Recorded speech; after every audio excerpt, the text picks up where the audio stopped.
哎，好了，乌城鉴定中心那边有消息了，我过去看看。我跟你一块儿去吧。好，一起去吧。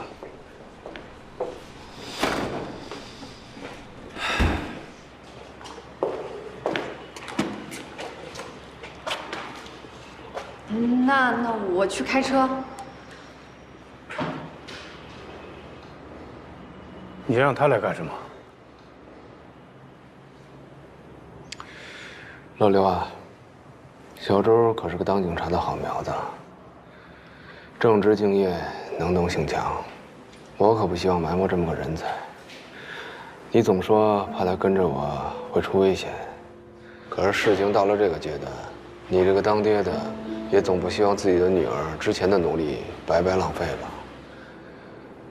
如果换做我是他的父亲，我会希望他快乐，默默地支持他，让他在自己喜欢的领域里施展自己的抱负。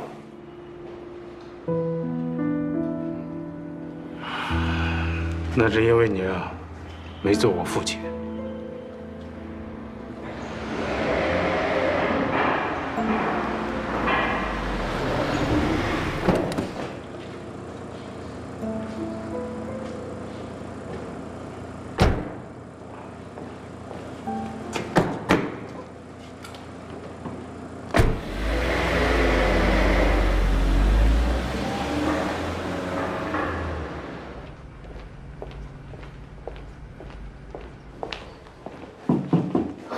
刘队长你好，我是中心研究员范丽云。你好。你们王主任？哦，学校开会，王主任他刚走。好，我介绍一下，这位是我们队的顾问关宏峰。你好。你好。请问那个视频处理的怎么样？哦，我们对视频做了高解析度的锐化处理，而且做了像素审核。在音频方面，我们消除了暴雨的背景音，你们看看吧。不好意思啊，我现在看这个不太适应。你也去吧。政务是警察不能回避的。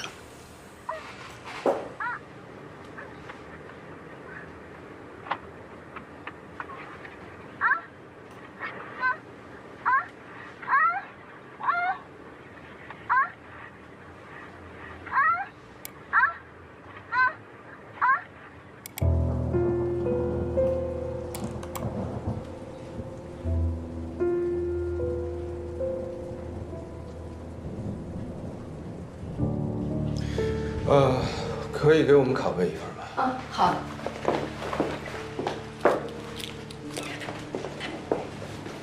我刚才看到视频里凶手所用的凶器好像是个深色的盒子。根据车内环境分析，应该是红色的。那这盒子上面好像有文字吧？也许是商标一类的，这个可以还原出来吗？目前整体视频效果已经是我们处理能力极限了。这种局部还原要等王主任回来之后要探讨一下，看看有没有可能找到相对清晰的画面做静态模拟，但结果呢，不太好说。那就拜托了，这个线索对我们侦破案子很重要。好，慢走。主任说一声啊。喂，找到了。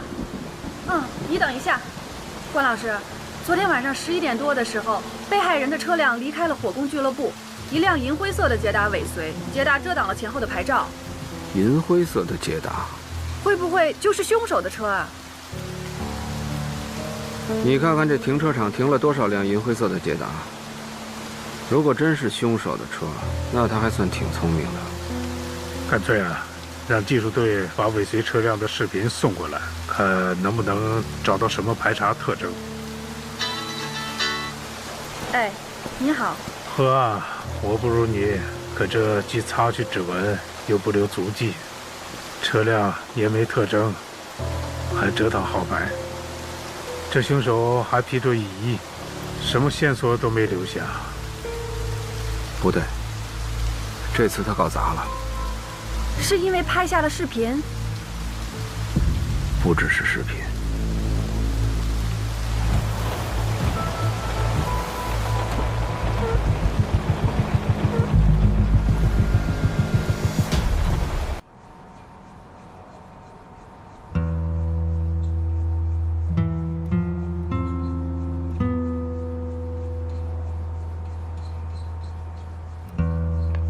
就这一张。在目前的案件中，貌似最无懈可击的证据，就是这个叫安藤的人所提供的近距离的目击陈述。他这上面都是胡说八道。还有那是什么指纹、DNA， 那怎么回事啊？指纹和 DNA 都有栽赃的可操作性，相对而言，目击证词可信度更高。我想亚楠也是认识到了这一点，所以才把这页纸抽了出来。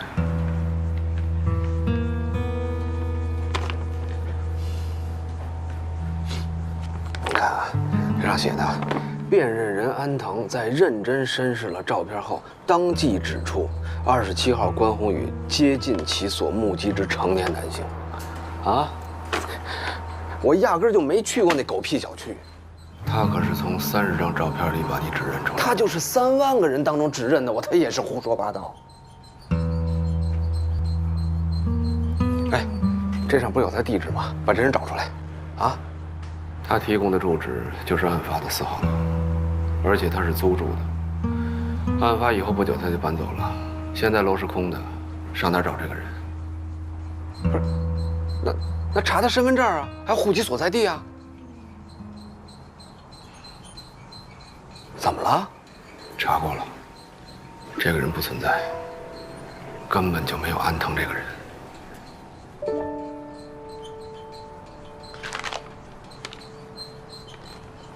可是他这上抬头登记的个人信息都是他提供的身份证是假的。我通过公安部做了网上的查询，查到全国叫安藤的人一共有177个人，其中男性占148个。然后再通过年龄、籍贯做了筛查，没有一个符合条件。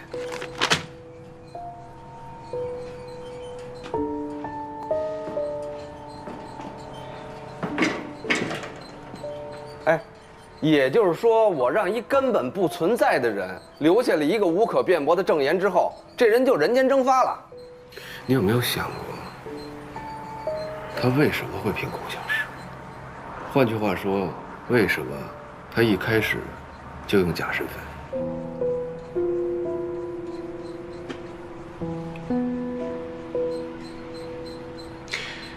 因为他一开始就知道自己做的是伪证。假如是这样的话，那他为什么做伪证呢？就是他想陷害我。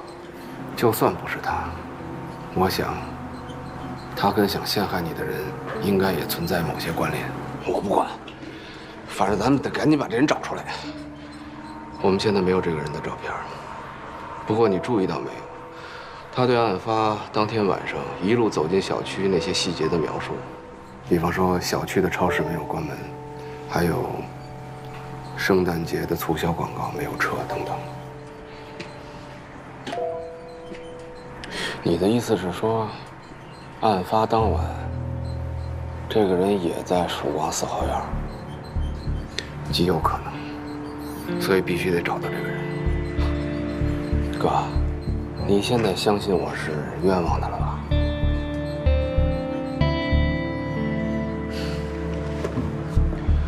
我相信你有个屁用。对了，明天不要在这儿交接了。为什么呀？亚楠为你这个事儿冒了很大的风险。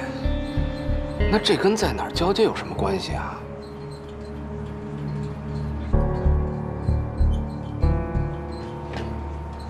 你别以为我不知道你为什么选择这个地方。你跟那个叫刘云的有什么关系？什么关系啊？我跟他没什么关系啊，什么关系都没有，他为什么会帮你？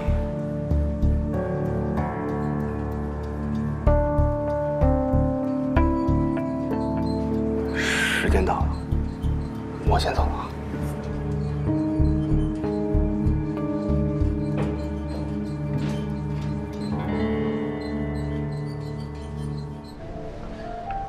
走之前来杯喝的。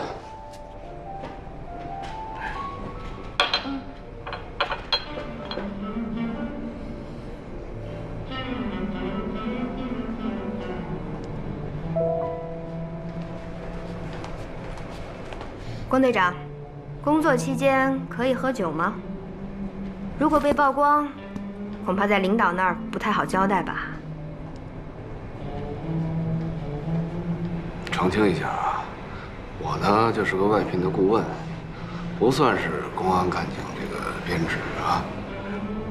你也别有那么大的对立情绪，我们只是在跟踪报道案件的进展，这样会让老百姓知道你们一直在努力工作。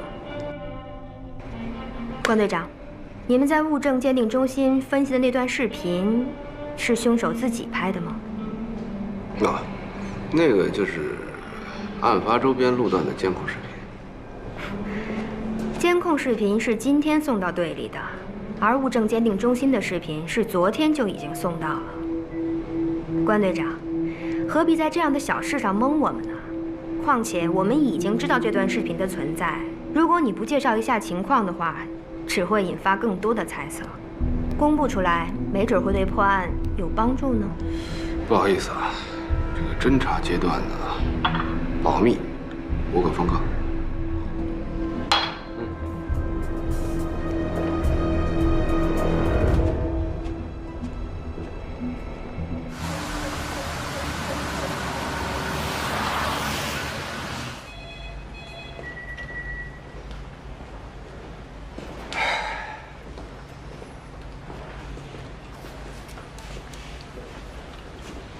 怎么样？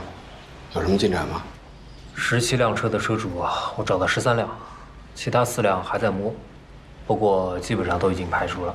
如果说嫌疑最大的，应该就是那辆遮挡号牌的银灰色捷达，我看其他都是无用功。喂，你那高参有什么建设性的意见没有？这不在里边问话了吗？辛苦了各位啊！然后有什么事儿我们再通知你，好吧？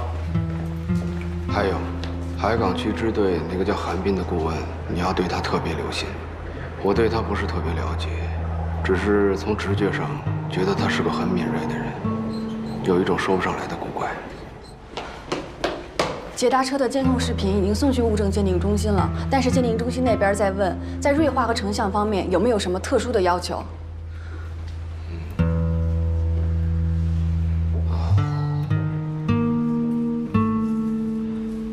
主要还是车身细节，加深对比度，看车辆灯光是否齐全。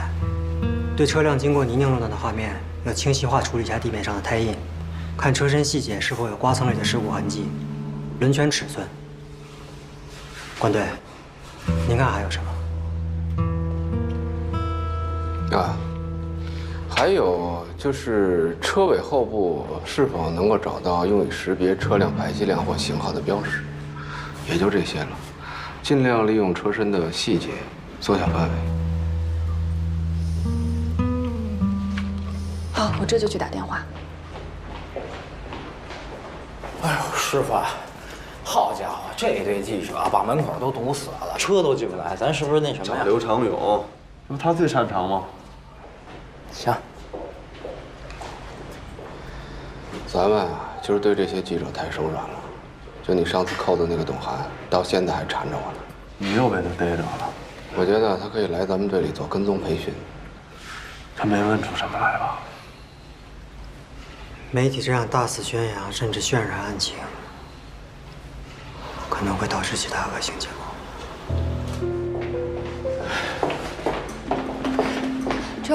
周队。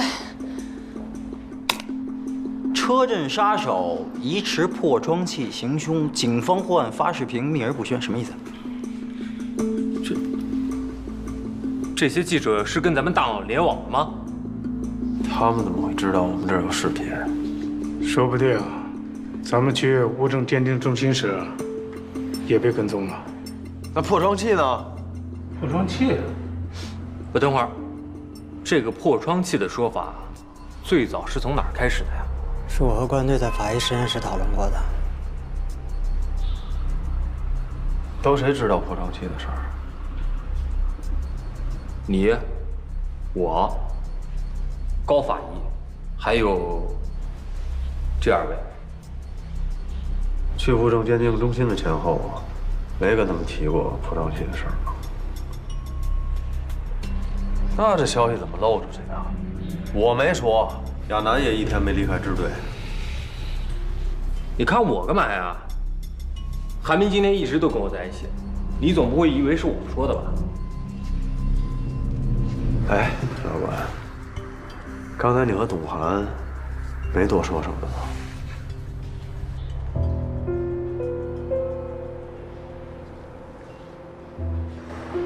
韩斌，你刚才说，如果作案特征泄露出去的话，会导致什么样的恶性结果？我们最好祈祷这种结果不会出现。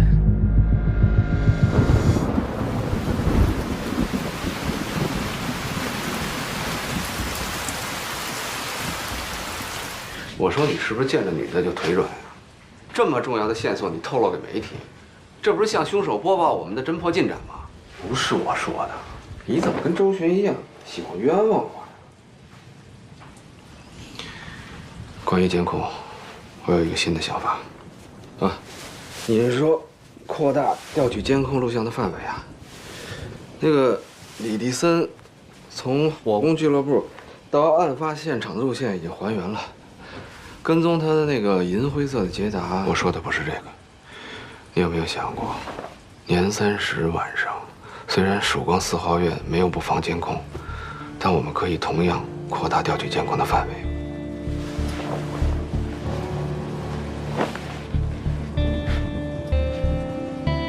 你是说，那个叫安藤的证人有可能在监控里出现？有这个可能。那万一他压根就没去曙光4号院呢？他的目击证言里边提到的港美便利店，还有圣诞促销广告这些细节，都有明显的时间标志。如果他没看到这些，应该不敢这么说。如果他是晚一天看到的呢？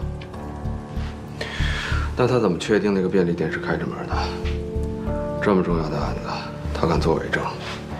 肯定是经过尽可能的审慎的编排。我觉得他在案发现场附近的可能性是非常大的。他长什么样咱们也不知道。大年30，10点到11点左右，街上的人应该都已经很少了，有的也只是那些父母带着孩子放鞭炮，独自一个人在街上游荡。多少有些突兀。我们乐观点想，在那个时间段，基本上没有出租车了。曙光里4号院又不通地铁，公交车末班也没了。如果是私驾，我们可以通过监控查到车牌号，再通过车牌号和车的特征找到线索。哥，你确定那家人是13号晚上被杀的，没错吧？怎么？我没有杀他们，但是有人去杀了。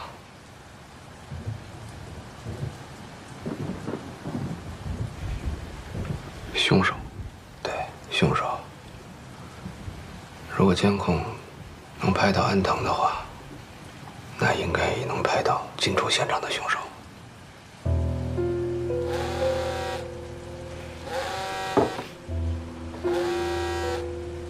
喂，什么？好，我这就过来。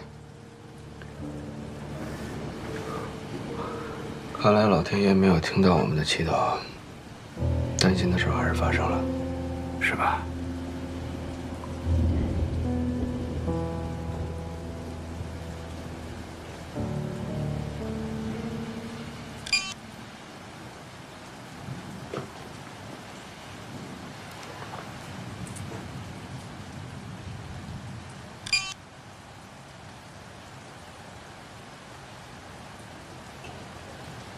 哥，该你做俯卧撑了，增肥吧。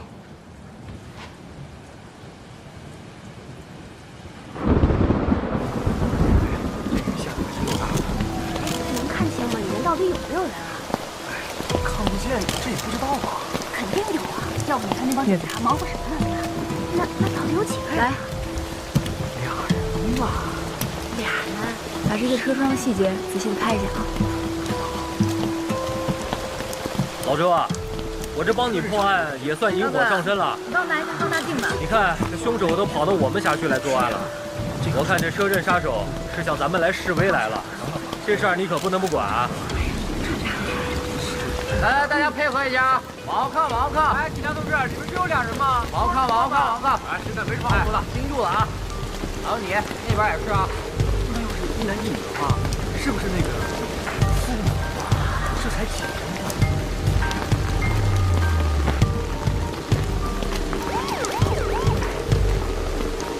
孙子，来了。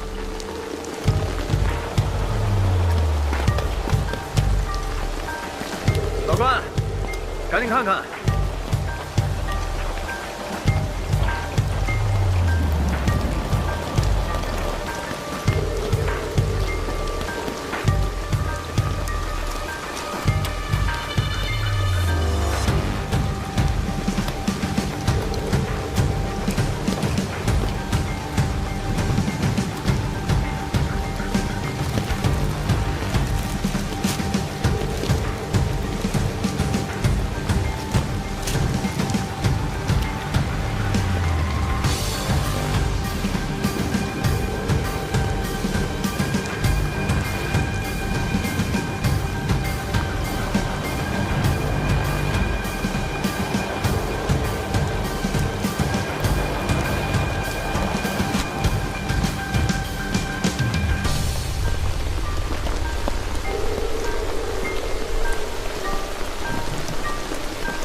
哎，董涵，来一下。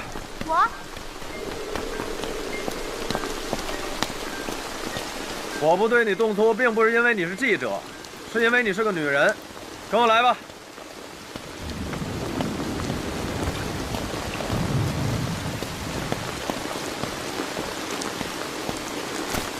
哎，想看是吧？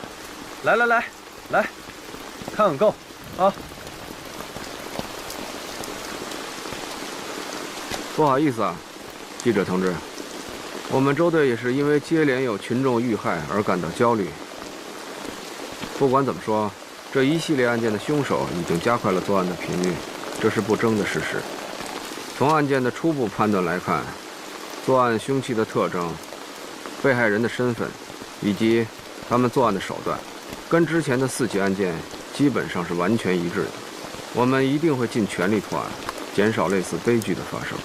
不过，也希望你们媒体能够如实报道，减少凭空的猜测。至于案件的细节，到时候刘长勇队长会给你们做进一步的解答。好。哎，小王，带他去吧。董记者，请吧。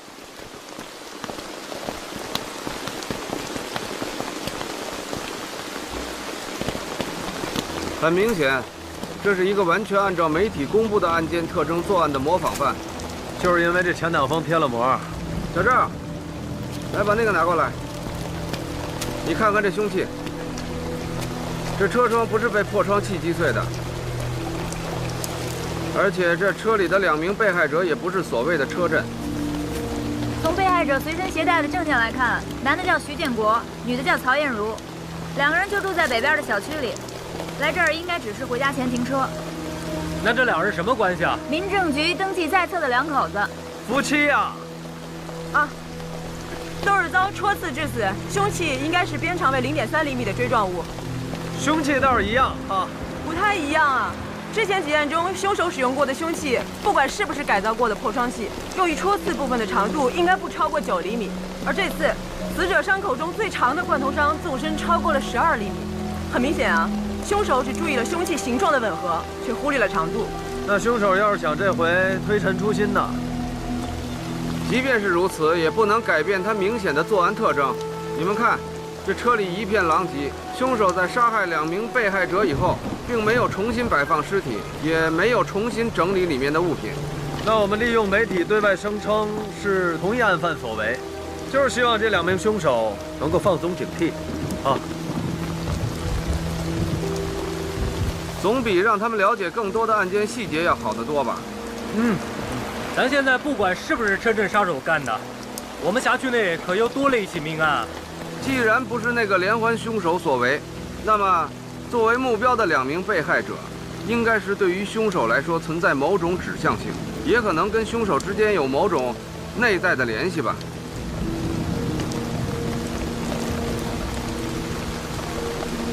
这个案子不难破。那既然不难的话，哎，捎带手给办了呗。这个专案管辖问题是不是得向市局写申请啊？哎，我说老周，你少给我拿支队长的态度啊！我让你帮个小忙，你跟我摆什么谱啊？我跟你摆什么谱啊？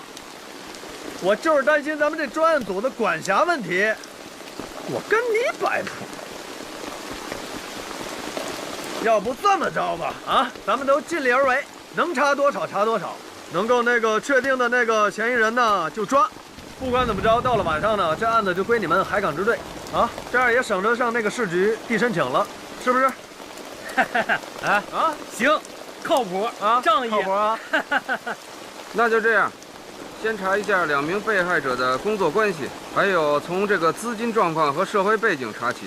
如果不出意外，这个凶手的动机应该就在其中。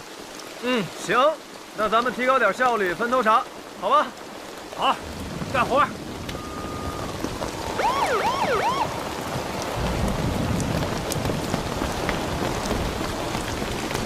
亚楠姐，亚楠姐，周队说今天继续由专案组负责跟进这个案子，但他让你今天把尸体转移到咱们队里去。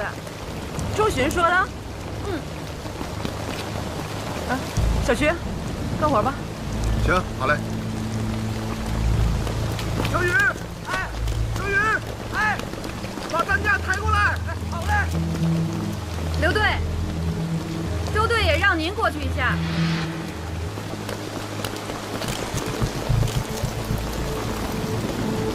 哎，刘队。啊。那个，咱们既然是暂查这个案子。你说那个涉案车辆和尸体还有必要往队里拉吗？我是觉得这个尸体吧，高法医身体也不太好，下着大雨跑进跑出的，太辛苦了。办案完毕了？我在办公室发现他一直在服用阿司匹林。不好意思，我出去一下。应该是身体不舒服了。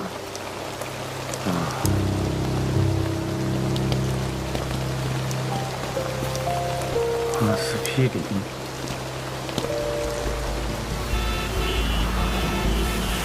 这2名受害人中，徐建国53岁，京港人，交通银行信贷部经理；曹艳茹27岁，河北邯郸人，无业。登记记录上显示，这对老夫少妻结婚还不到1年。这2个人呢，是去年10月份登的记，登记的时候还附了一张财产协议，就是在有生之年与徐建国离婚的话，曹艳茹自愿放弃一切财产主张。照这么看啊，这姓徐的还真趁俩字啊。徐建国的工作记录倒是没有什么纰漏，目前能查到的，他的房产有2套，5大国资银行都有他的开户记录，已知存款大概是500多万。我们现在再看一下他的基金理财状况，然后就去股市那方面跟进。哎，那个曹艳茹从舞蹈学校毕业之后，曾一度留校任教。她是去年初辞的职，和徐建国结婚之后，开了一家广告公司。刑天广告，对。案发车辆是登记在徐建国名下的，曹艳茹名下登记的是一辆红色的科鲁兹。曹艳茹的车不在小区里。据她的保姆反映，他们俩的婚姻受到了周围亲戚的一致反对。徐建国那个跟曹艳茹年龄差不多大的女儿，甚至一气之下出了国。在曹艳茹的私人物品里找到了一张存折，不过好像也没剩多少钱。再就是从银行记录来看，1个月以前，曹艳茹就把银行的存款从30万取到了27万。这是关队找到的典当合同，一条卡地亚手链，一块经典款江诗丹顿女表，还有一尊红珊瑚观音像牌件。这3样东西典当价值总共是16万5。半个多月以前呢，以现金的方式将这笔钱付给了曹月茹。我和关老师去了刑天广告公司，发现3个月以前，因公司与城建集团合作的地面广告项目，所以向华夏银行申请了一笔小额的10万元贷款。但是大概2周前，银行就批准了这笔款项自监管账户转至城建集团与刑天广告公司的共管账户名下，但是随后就被刑天公司以暂借款的名义给取走了。公司的财务告诉我们，这笔钱是曹艳茹让他们提出现金并且取走的。这好几十万呢，难道他是打算换辆车？这么大笔钱，我们在他住处却没有找到，而且也没有任何记录显示他把钱转到了什么地方，或者转给了什么人。27万，加16.5万，再加10万，这是多少？53.5万。那也就是说，大数是50万。那你们觉得这50万能干什么呀？当了戏的，抽走了贷款，应该不会是卖车，倒像笔应急的钱。老夫少妻，难道是勒索？哎，现在甭管怎么说啊，这人也没了，是钱也没了，所以我认为啊，不排除他生前遭到勒索的可能性。韩明，你觉得呢？啊？我是问你怎么想的。不好意思，刚才没在听。不过，曹艳茹的车去哪儿了？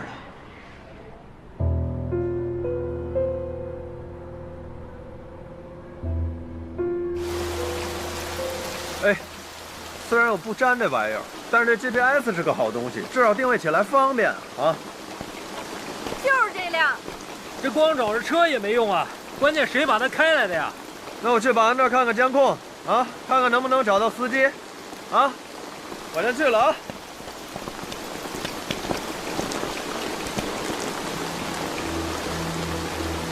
我觉得应该是2单元。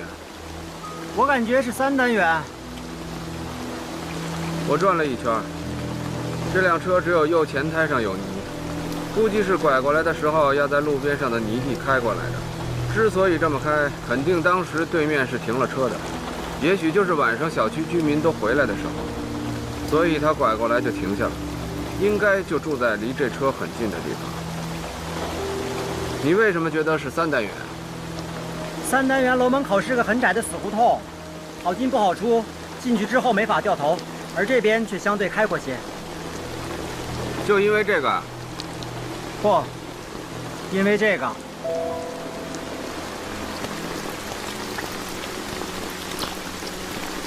我猜他以前吃过这个亏。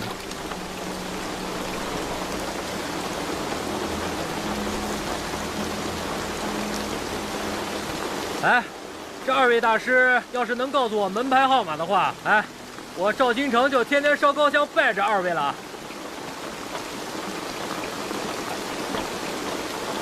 这事儿恐怕要麻烦小周了。不是的，我们家没有车。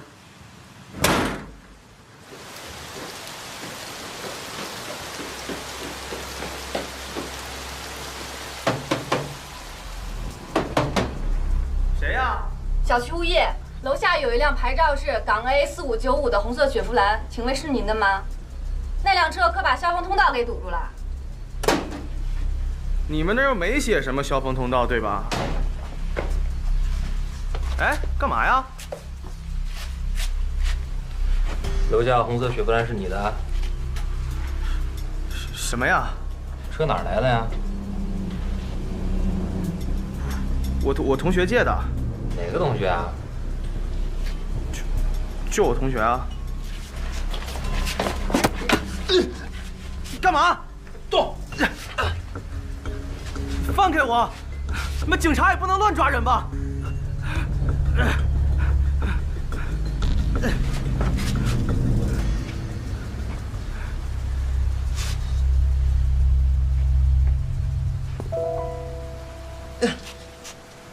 动！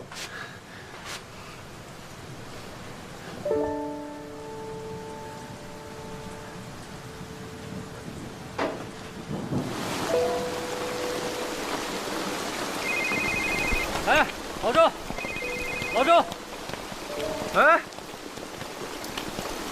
嘿，够麻利的哈，我这监控还没调着呢。嘿嘿，这小子叫郭灿，自称以前是曹艳茹舞蹈学院的同学，车是曹艳茹借给他的。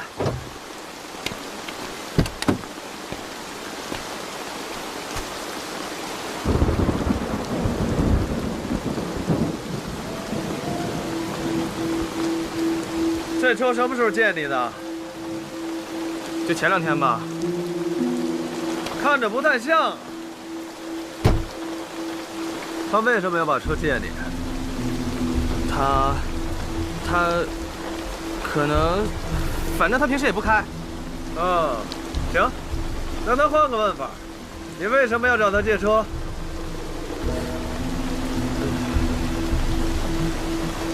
周队，关老师让我给您的。哼，嗨，行，这就好办了啊。我们搜查了郭灿的住处，现金只找到1000多，信用卡是透支的，名下也没有任何储蓄账户。哎，那就是50万都花了呗。筹到50万到现在，也只用了2个多星期的时间。如果说都买成海洛因的话，那10个郭灿都抽死了。那就是钱没到郭灿手里。也许他用这钱来买凶杀人。师傅，这小子也够大的，2小时还不到呢，嗷嗷的了。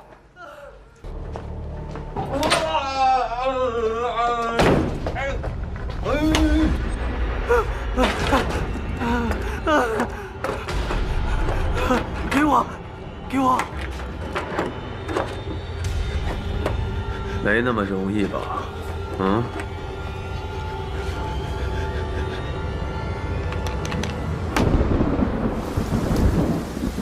对，已经查明白，被害人曹艳茹为了规避婚前财产协议，和情妇郭灿合谋买凶，杀害徐建国。但不知道中间出了什么差错呀？这个曹艳茹把自己也给搭进去了。据了解，他们是通过一个叫黄志强的中间人雇佣的杀手。我们现在已经对这个姓黄的实施了监控，算是以专家组的名义协助海港支队实施抓捕。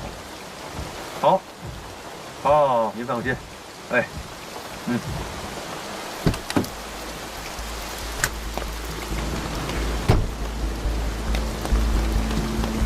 小妹，哎，师傅啊，刚进去仨，包括黄志强在里面，别的就没什么动静了。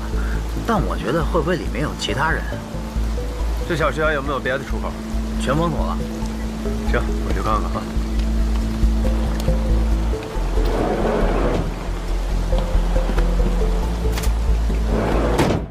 周队，宝贝啊，给我来支酒。来给我。辖区内特勤刚给我返回消息，韦伯豪4号楼606的咨询室是个幌子。黄志强可是道上有名的中间商，像他这样的人啊，弄2把喷子不是什么难事儿。你呀，还是老老实实把龟壳给背上吧。免了吧啊，齁沉的，穿上倒躲不开了。哎，老关，你就别上去了，好，你也别上去了，在这陪着老关吧。周队，我们真的不需要申请巡查，还有特警支援啊。 2个支队在这荷枪实弹有备而来，再叫增援，不怕人笑话啊！各组注意，疏散楼道的居民，行动！